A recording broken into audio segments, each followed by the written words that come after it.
Politics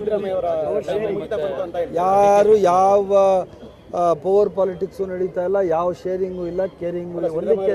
only caring of the interest of the state, only caring about the interest of the Karnataka state.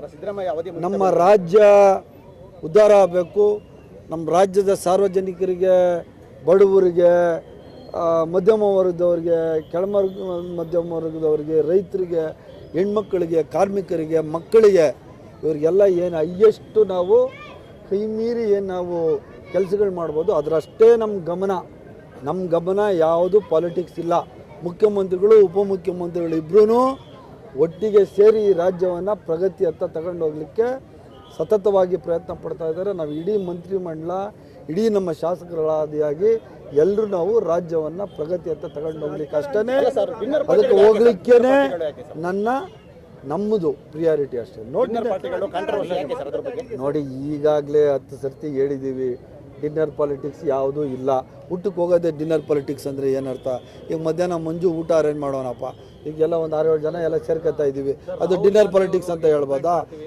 ಯಾರು ಮಾಡಿದ್ದು, ಯಾರು ಒಂದು paper ಕೊಡಿ ಯಾರು ಮಾಡಿದ್ದಾರೆ ಅಂತ ಕೊಡಿ, ಯಾವುದೋ ಇದು ನೋಡಿ. ಇಲ್ಲಿ ಒಂದು ನಿಮಿಷ ಹೇಳ್ತೀನಿ ಕೇಳಿ, ಯಾರು ಏನೂ ಹೇಳಿಲ್ಲ. ನೋಡ್ರಿ, ಸಭೆ ಸಮಾರಂಭಗಳು ಮಾಡೋದು, ಡಿನ್ನರ್ ಪಾಲಿಟಿಕ್ಸ್ ಮಾಡೋದು ಅದೆಲ್ಲ ವಿಚಾರ. ಡಿನ್ನರ್ ಮಾಡಬಾರ್ದ ಅನ್ನೋದು ಕೇಳಿದ್ದಾರೆ. ನಮ್ಮ ಇದರಲ್ಲಿ ಯಾವುದೇ ರೆಸ್ಟ್ರಿಕ್ಷನ್ಸ್ ಇಲ್ಲ, ಡಿನ್ನರ್ ಮಾಡಲಿಕ್ಕೆ ರೆಸ್ಟ್ರಿಕ್ಷನ್ಸ್ ಇಲ್ಲ. ಆದರೆ ಪ್ರತ್ಯೇಕ ಸಭೆಗಳನ್ನ ಮಾಡಬಾರ್ದು ಅಂತ ಈಗಾಗಲೇ AICC ಅಧ್ಯಕ್ಷರು ನಮ್ಮ ಖರ್ಗೆ ಸಾಹೇಬ್ ಹೇಳಿದ್ದಾರೆ. ಅದ್ರ ಪ್ರಕಾರನೇ ನಾವು ನಡ್ಕೊಳ್ಳೋದು. ಯಾರೂ ಒಂಟಿ ಮಾಡಿಲ್ಲ. ಸಿದ್ದರಾಮಯ್ಯ ಸಾಹೇಬರು ಎಷ್ಟು ನಮಗೆ ಮುಖ್ಯ ಆಗ್ತಾರೆ, ಉಪಮುಖ್ಯಮಂತ್ರಿಗಳಾದ DK ಶಿವಕುಮಾರ್ ಸಾಹೇಬರು ಅಷ್ಟೇ ಮುಖ್ಯ ನಮಗೆಲ್ಲರೂ. ನನಗೆ ಗೊತ್ತಿಲ್ಲ, ಅದು ಹೈಕಮಾಂಡ್ ನಿರ್ಧಾರ. ಅದು ಹೈಕಮಾಂಡ್ ನಿರ್ಧಾರ ಮಾಡಬೇಕು, ಯಾರಿಗೆ ಏನು ಕೊಡಬೇಕು, ಯಾರಿಗೆ ಕೊಡಬಾರ್ದು ಅನ್ನೋದು ಹೈಕಮಾಂಡ್ ನಿರ್ಧಾರ. ಹೈಕಮಾಂಡ್ ಏನು ತೀರ್ಮಾನ ತಗೋತದೆ ಅದಕ್ಕೆ ನಮ್ಮ ಮುಖ್ಯಮಂತ್ರಿಗಳು, ಉಪಮುಖ್ಯಮಂತ್ರಿಗಳು, ನಾವೆಲ್ಲ ಮಂತ್ರಿಗಳು, ಶಾಸಕರು ಅದಕ್ಕೆ ಬದ್ಧರಾಗಿರ್ತೀವಿ. ಇಲ್ಲ, ಅದು ಗೊತ್ತಿಲ್ಲ. ಎರಡೂ ಚೇಂಜ್ ಇಲ್ಲ ನನ್ನ ಪ್ರಕಾರ.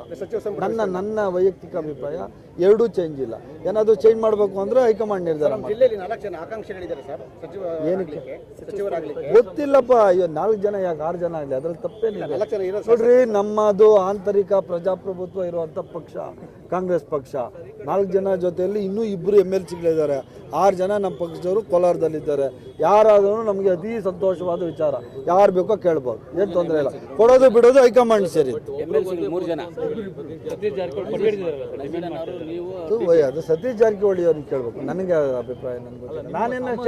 ನಾನೇನಾದರೂ ಸ್ಟೇಟ್ಮೆಂಟ್ ಮಾಡಿದ್ರೆ ನನ್ನನ್ನು ಕೇಳಬೇಕು.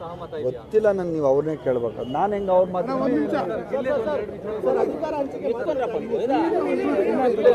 ಡೆವಲಪ್ಮೆಂಟ್ ಬಗ್ಗೆ ಏನೇ ಕೇಳ್ರಿ, ನೋ ಪಾಲಿಟಿಕ್ಸ್ ಸಾಕು. ಕಳೆದ 1 ವರ್ಷದಲ್ಲಿ ಕೋಲಾರ ಜಿಲ್ಲೆಯಲ್ಲಿ 8,500 ಜನಕ್ಕೆ ನಾಯಿ ಬೀದಿ ನಾಯಿಗಳು. ಕೋಲಾರ ಇಡೀ ಜಿಲ್ಲೆ. ಅದೇ ನಾನು ಲಾಸ್ಟ್ ಸರ್ತಿನೂ ನೀವು ಇದು ಹೇಳಿದ್ರಿ, ನಾಯಿ ಹಿಡಿಯುವಂಥದ್ದು. ಈಗ ಏನಾಗಿದೆ ಅಂದರೆ, ಈ ನಾಯಿಗಳಿಗೆ ಹಿಡಿದು ಎಲ್ಲಾದರೂ ಬೋನಲ್ಲಿ ಹಾಕೋದು, ಎಲ್ಲ ಬಿಡಬಾರ್ದು ಅಂತ ಹೇಳಿ ಕೇಂದ್ರ ಪ್ರಾಣಿ ದಯಾ ಸಂಘ ಕೇಸ್ ಹಾಕೊಂಡು ಸುಪ್ರೀಂ ಕೋರ್ಟಲ್ಲಿ ಅವ್ರು ಗೆದ್ದಿದ್ದಾರೆ. ಆದ್ದರಿಂದ ನಾಯಿಗಳಿಗೆ ನಾವು ಇಂಜೆಕ್ಟ್ ಮಾಡಿ ಮತ್ತೆ ಅವ್ರಿಗೆ ಯಥಾಸ್ಥಿತಿ ಅಲ್ಲೇ ಬಿಡಬೇಕಾಗಿದೆ. ಅದರಿಂದ ಈ ಸಮಸ್ಯೆಗಳು ಜಾಸ್ತಿ ಆಗ್ತಾ ಇದೆ. ನೀವು ಹೇಳೋದ್ರಿಂದ ಇದನ್ನು ಇನ್ನೂ ಸೂಕ್ಷ್ಮವಾಗಿ ನಾವು ಗಮನಿಸಿ, ಯಾರು ಸಂಬಂಧಪಟ್ಟ ಇಲಾಖೆ ಅಧಿಕಾರಿಗಳಿಗೆ ನಾವು ಇದ್ರ ಬಗ್ಗೆ ಸೂಚನೆ ಕೊಡ್ತೀವಿ. ಯಾವುದೇ ಘಟನೆಗಳು ಈ ಥರ ನಡಿಬಾರ್ದು ಅಂತ ಹೇಳ್ತೀವಿ.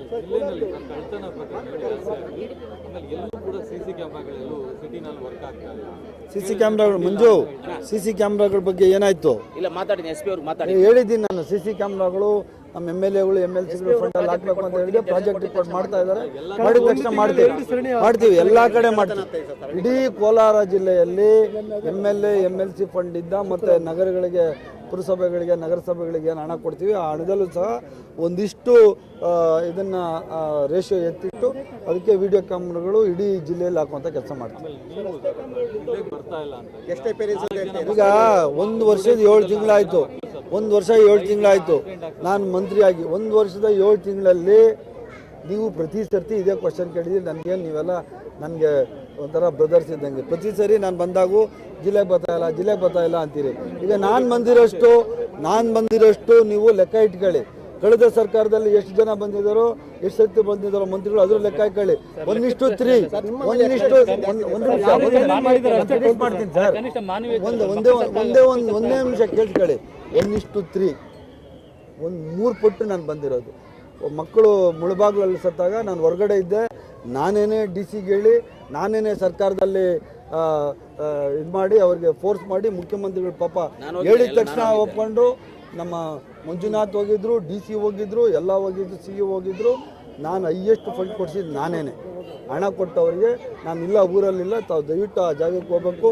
ಮತ್ತು ಅಲ್ಲಿ ಎಲ್ಲಿ ಅದು ಕಾರವಾರಲ್ಲಿ ಎಲ್ಲ ತಿರ್ಕೊಂಡ್ರಲ್ಲ ಮಕ್ಕಳು, ಅಲ್ಲಿ ಮುರುಡೇಶ್ವರದಲ್ಲಿ ಅಲ್ಲಿ ಎಸ್ ಪಿಗೆ ಮಾತಾಡಿ, ಅಲ್ಲಿ ಡಿ ಸಿಗೆ ಮಾತಾಡಿ ಅತಿ ಶೀಘ್ರವಾಗಿ ಇಲ್ಲಿ ಎಸ್ ಪಿ ಇದ್ರಲ್ಲ ನಾರಾಯಣ ಅವರೇ ಇದ್ದಾರೆ, ಅಲ್ಲಿ ಅವ್ರ ಜೊತೆ ಸತತವಾಗಿ ಸಂಪರ್ಕ ಇಟ್ಕೊಂಡು ಆ ಮಕ್ಕಳು ಪಾಪ ತೀರ್ಕೊಂಡ ಸಂದರ್ಭದಲ್ಲಿ ಅತಿ ವೇಗವಾಗಿ ಅವ್ರನ್ನ ನೀರಿಂದ ತೆಗೆಯುವಂಥ ಕೆಲಸ ಆಗಲಿ, ಕಳಿಸೋವಂಥ ಕೆಲಸ ಆಗಲಿ ಮಾಡಿದ್ವಿ. ಏನಾದ್ರು ಮೇಜರ್ ಆದಾಗ ಬರಲಿಲ್ಲ ಅಂತ ನಾನು ಇರಲಿಲ್ಲ, ನಾನು ಅದೇ ಹೇಳ್ತಾ ಇದ್ದೀನಿ.